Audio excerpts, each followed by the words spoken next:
Hello, Aidan Cushnahan, DairyLink Ireland Advisor here, giving a brief summary of what's been going on John Oliver's farm over the last few weeks. John Oliver manages 100 cows near Limavady. Current average performance of those cows is in around a milk yield of 24 litres per cow, which is being achieved with a concentrate input of just over 3 kilograms per cow per day. And this translates into a milk produced from forage figure of around 17 litres per cow.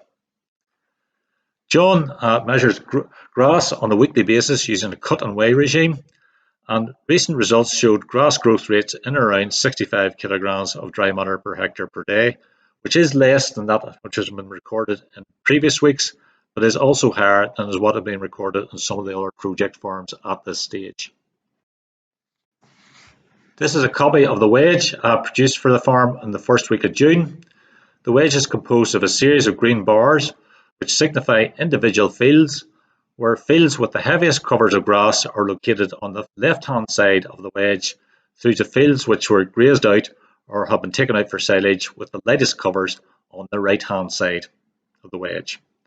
The blue line signifies the herd demand line for the farm, and you can see here, with the exception of the first field on the left-hand side of the wedge where covers are in excess of the target required, that the demand line more or less meets the grass supply on offer at this stage.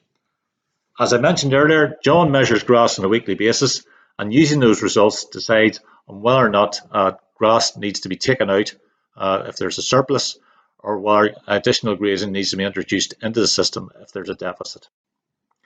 Next two slides, John will describe his grazing system in a bit more detail and assess some of the grass that cows are going to be going into graze. This is a 48-hour paddock that the cows have been in now. This is their last grazing.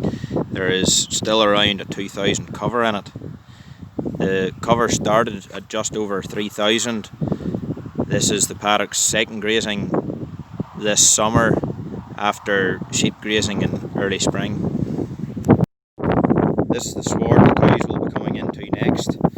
I removed a metal electric fencing line to turn it into a 48-hour paddock. There's around a 2950 cover roughly at the moment. It's an old sward. This will be its fourth grazing so far this year. Work continued elsewhere in the farm, with first cut silage taken during the last week in May and preparations underway for second cut silage. A nutrient management plan was developed for the farm earlier in the year, which identified that second cut silage required around 100 kilograms of nitrogen per hectare, and this is being applied through the application of 2,500 gallons per acre of slurry using low emission spreading techniques, as you can see here in the photograph, plus another 2.5 bags per acre of 23,010. John is also taking time out to identify fields for sward improvement on the farm, and this is one of the fields earmarked for that programme.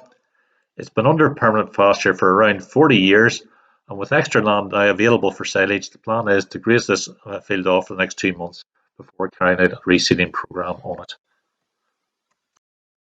To summarise, it's important to continue to measure grass to ensure that grass supply on your farm meets herd demand.